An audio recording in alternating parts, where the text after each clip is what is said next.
জেনে শুনে আমাকে বিয়ে করছে। আমি চাই আগে তার শাস্তি হোক, তারপরে সংসার। আমি আগেই বলেছিলাম যে বেনজিরের দেশে এত সম্পদ, বিদেশে না জানি কত সম্পদ আছে, তিনি শুধু দেশেই সম্পদ করবেন। দুইটা বাচ্চা বউ আছে, সেটাও আমাকে বলে নাই, কিন্তু আমাকে আমার এখন প্রেস্টিজ ইস্যু। কিন্তু আসলে বেনজির আহমেদের 3টি ওয়াইফ এবং সেনাবাহিনীর সাথে মারামারি, এটা কতটুকু যুক্তিগত আছে এবং কতটা সত্যতা আজকের এই ভিডিওতে প্রমাণ করব যে বেনজির আহমেদের 3টা স্ত্রী সঠিক নাকি এটা বানোয়াট বা এটা অন্য ধরনের কোনো পরিকল্পনা চিত্র আঁকা হয়েছে। এখানে যাকে উদ্দেশ্য করে বলা হচ্ছে যে ওনারা বেনজির আহমেদের ওয়াইফ এবং ওনারা বিচার চাচ্ছে মাননীয় প্রধানমন্ত্রীর কাছে, এবং সেনাবাহিনীর সাথে দ্বন্দ্বর সূত্রটা কতটুকু সত্যতা আজকের এই ভিডিওতে আপনারা পুরোটাই আসলে জানতে পারবেন। বিশেষ করে এই যে ভিডিওগুলা আমরা অনলাইনে পাচ্ছি এবং অনলাইনে কাজ করা হচ্ছে, অনলাইনে বিভিন্নভাবে বিভিন্ন জনে প্রচার করছেন এবং ভিডিওগুলো আপলোড করছেন, এখানে কতটা যুক্তিগত সঙ্গত এই ভিডিওগুলা আমরা প্রচার করে যাচ্ছি।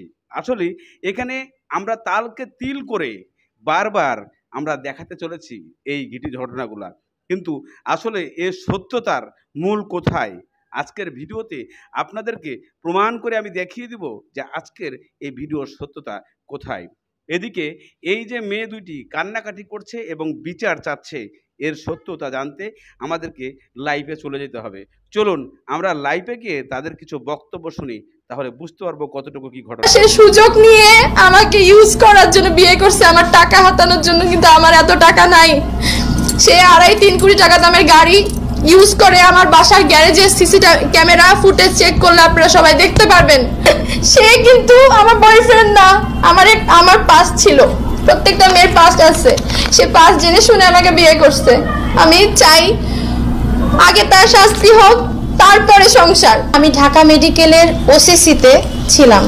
আমি কতখানি অসুস্থ, আমি আজকে কেন তার নামে মামলা করতে বাধ্য হয়েছি বনানী থানায়, সেটা আপনারা সবাই বনানী থানায় যে কাউকে জিজ্ঞেস করলে জানতে পারবেন। যেদিন ঘটনা হয় সেদিন ঘুমের ওষুধ খাওয়িয়ে অচেতন অবস্থায় ফেলে যেদিন ইলিয়াস হোসেন চলে যায়, সেদিন খালাকে বলে যায় যে আপনার ম্যাডামকে ডাকবেন না, আপনার ম্যাডাম ঘুমের ওষুধ খেয়ে ঘুমাচ্ছে, আপনার ম্যাডামকে রেখে গেলাম, আমি বাসায় যাচ্ছি। এই কথা বলে ইলিয়াস হোসেন যেন তাকে ফাঁসাতে পারে। আমার অনেক কিছু জিনিসপত্র, আমার সোনার জিনিসপত্র, সেই তার দাবি করা ঘড়ি থেকে শুরু করে আরো অন্যান্য জিনিসপত্র, ইভেন ক্যাশ, আরো কিছু টাকা আমি যেগুলো বাজার খরচের জন্য বাড়ি ভাড়া দেওয়া বাবদ আমি রেখেছিলাম আমার আলমারি থেকে, সে সব কিছু নিয়ে চলে যায়। আরো অনেক কিছু নিয়ে যায় যেটা সিসি ক্যামেরায় ফুটেজে দেখলে পাওয়া যাবে। সে অত্যন্ত চালাক একটি ছেলে, তাহলে তার 4 দেশে বা 3 দেশে 4 রকমের বউ থাকতো না। তার মানে কি আপনি বলতে চাচ্ছেন যে তার একাধিক বিয়ে, মানে কারিন ছাড়া আরো বিয়ে আছে? অবশ্যই, সেটা আমি বিয়ের পরে জানতে পারি।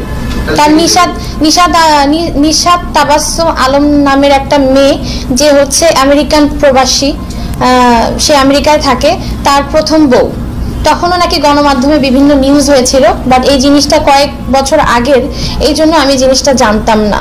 পরবর্তীতে বিয়ের পরে যখন আমার বিয়ের ছবি দেখে সাংবাদিক ভাইরা নিউজ করে, আমি কয়েকজন সাংবাদিকের কাছে জানতে পারি নিশাদ আলম তাবাসসুম নামে তার আরো একটি মানে ওয়াইফ আছে। যখন আমি এগুলা নিয়ে মানে কথা বলি বা জানতে পারি, আমি এটাও শুনতে পারি তার সাথেও তার লিগেলি কোনো ডিভোর্স হয়নি। আমি তাকে ভালোবেসে বিয়ে করেছিলাম, আর সে বিয়ে করেছিল 2টি কারণে। একটি মূল কারণ হচ্ছে টাকা, সরি আমার আবারও বলতে হচ্ছে, আর দ্বিতীয়ত সে ভাবছিল যে আমি আমাদের সুপারস্টার শাকিব খানের মতো হয়তোবা প্রত্যেকটা ছবিতে 40 থেকে 50 লক্ষ টাকা করে নেই। হ্যাঁ, আমার অনেক টাকা আছে। সেকেন্ড কারণ আমাকে ভোগ করা, যেটা সে এর আগেও সে অনেক মেয়েকে কলমা পড়ে হোক যেভাবেই হোক সে ট্রাপে ফেলছে। এবং আমার বাড়ি হচ্ছে যশোর। বিয়েতে হিরণ ছিল, এখন খুলনার মোংলার তদন্ত হচ্ছে। ওনার সাথে আমার দীর্ঘ 4-5 বছর রিলেশন, কিন্তু তার সাথে আমার যে রিলেশনের পরিপ্রেক্ষিতে আমি বেবি কনসেপ্ট করেছি, সেগুলো মানে হচ্ছে মানে কি বলে নষ্ট করেছি, সবই হিরণের কারণে। সে এখন হচ্ছে মোংলা থানা তদন্ত হচ্ছে। সে যে ঋণ আমাকে কখনো বলে নাই, ইভেন তার 2টা বাচ্চা বউ আছে সেটাও আমাকে বলে নাই। কিন্তু আমাকে আমার এখন প্রেস্টিজ ইস্যু, হ্যাঁ, কেন জেনে শুনে সে একজন আইনের লোক হয়ে এত বড় ভুল করলো, কিংবা আমাকে কেন আমার এখন জীবন দিতে হবে? আমার এত মান সম্মান আমি এত হয়ে দাঁড়াইছে, আমার ফ্যামিলি তো যদি জানে তাহলে হয় আমার সুসাইড করতে হবে। আমি চাই তার একটা শাস্তি হোক এবং তাকে দেখে যেন প্রশাসনের বুঝতে পারছেন এবং বুঝতে পেরেছেন, কিন্তু প্রশ্ন এখানে থেকেই যায় যে বাংলাদেশে বর্তমানে কেন এত অবনতি হয়েছে? আইন শৃঙ্খলা বাহিনীরা কিছু কিছু সদস্য যারা আছে তারা নারী কেলেঙ্কারিতে জড়িয়ে যাচ্ছে। তারা কি অর্থের লোভে, নাকি তারা অর্থ বেশি কামাই করা এই টাকা খরচ করার জায়গা পাচ্ছে না সেই জন্য, নাকি কোন সূত্র ধরে তারা বড় বড় যারা কর্মকর্তারা আছে আইন শৃঙ্খলা বাহিনীর কিছু কিছু শ্রেণীর যারা আছে তারা এই কলঙ্কগুলা পুরা ডিপার্টমেন্টকে দিচ্ছে? কিন্তু কেন এই সমস্ত কার্যকলাপ বাংলাদেশে যা আমরা এটা বুঝে উঠতে পারি না? কেননা এই কয়েকজন পুলিশ অফিসার বলেন আর কয়েকজন র্যাব অফিসার বলেন, এই কয়েকজনের জন্য সারা বাংলাদেশের যে পুলিশ বলেন, র্যাব বলেন, ইত্যাদি সেনাবাহিনী বলেন, সবার বদনাম হচ্ছে। এটা কখনোই হতে দেওয়া সম্ভব নয়, কেননা মানুষ সবাই একরকম নয়, এক সমান নয়। এখানে ভালো মানুষ আছে, অহরহ ভালো মানুষ আছে, অহরহ ভালো অফিসার আছে, তারপরেও আজকে কেন আমরা বদনামের ভাগী হই? কারণ কিছু কিছু লুচ্চা বাটপার আছে, তাদের কারণে আজকে ভালো মানুষগুলোর গায়ে দাগ লাগতেছে, ভালো মেয়েগুলোর গায়ে দাগ লাগতেছে, ভালো মানুষের গায়ে দাগ লাগছে। আবার কিছু কিছু খারাপ মেয়েরাও আছে যারা টাকা দেখে, ক্ষমতা দেখে তাদের পিছনে দৌড় দিতে থাকে। যেমন বেনজির আহমেদ, উনি হাজার হাজার কোটি টাকার মালিক হয়েছেন, এই টাকা কোথায় রাখবেন উনি নিজেই জানেন না। তাই চলুন আরও কিছু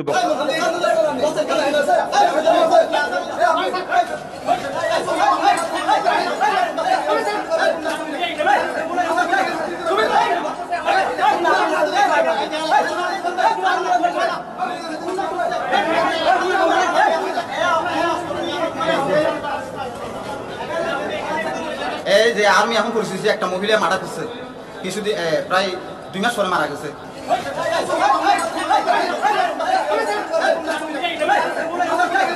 এখানে জায়গা সম্বন্ধে উনি এখানে টাকার বিনিময়ে ওইখানে বলি গিয়ে এখানে আমাদের জমিদারিতে উনি পাওয়া কাটে আর্মির নাম ভাঙিয়ে উনি পরিবার থানা পুরে আদালতে আর্মির নাম বিক্রি করে আমাদেরকে হয়রানি করতেছে আমাদেরকে। এগুলা থানায় অনেকবার ভরে করতেছে, সব আমাদের ডিগ্রি আছে, এখানে ফাইল আছে। উনি আর্মির চাকরি করে বলে এগুলো বলে আজকে আর্মি পোশাক করে এখানে এসে আমাদেরকে এখানে পুরো আদালত আজকে আমাদেরকে হয়রানি করতেছে। উনি এখান থেকে আমার বাতি যাকে কিছু অংশ দেখেছেন যে সেনাবাহিনীর সঙ্গে কেন মারামারি হয়েছে এবং কাদের হয়েছে, কোন সূত্র ধরে হয়েছে, সেখানে কি বেনজির ইস্যুতে কোনো জড়িত ছিল, নাকি এটা স্বাভাবিক কোনো একটা দেশদ্রোহ নিয়ে, নাকি কোনো নেতাকে নিয়ে এই গ্যাঞ্জামটা সৃষ্টি হয়েছে, যা আপনারা চাক্ষুষ সেই লাইভটা দেখেছেন। আমরা বিভিন্ন ইউটিউবাররা আছি, বিভিন্নভাবে একটা ভিডিওকে রিপ্রেজেন্ট করতেছি, যেটা আসলেই সত্যতা কোথায় কেউ খুঁজে পাচ্ছে না। আজকের এই ভিডিওটা যেমন আমি কিছু জায়গা থেকে কালেক্ট করে নিয়েছি, এখানে চালিয়ে দেওয়া হচ্ছে বেনজির আহমেদের 3 জন স্ত্রী। আদৌ কিন্তু বেনজির আহমেদের 3 জন স্ত্রী নয়, বেনজির আহমেদের স্ত্রী একজনই, অথচ অন্যজনের ওয়াইফকে, অন্যজনের যে আকাম কুকামের যে ঘটনা সেগুলোকে সূত্র ধরে বেনজির আহমেদকে দিয়ে চালিয়ে দিচ্ছে। এবং বিশেষ করে আমাদের যে আরেকজন ফাটাকিষ্ট আছে ব্যারিস্টার সুমনকে ঢুকিয়ে দিয়ে আমরা বিভিন্ন ধরনের বিভিন্নভাবে পরিকল্পনা করে ভিডিওগুলো আপলোড করছি। তবে আমি মনে করি এগুলো থেকে আমাদেরকে বিরত থাকা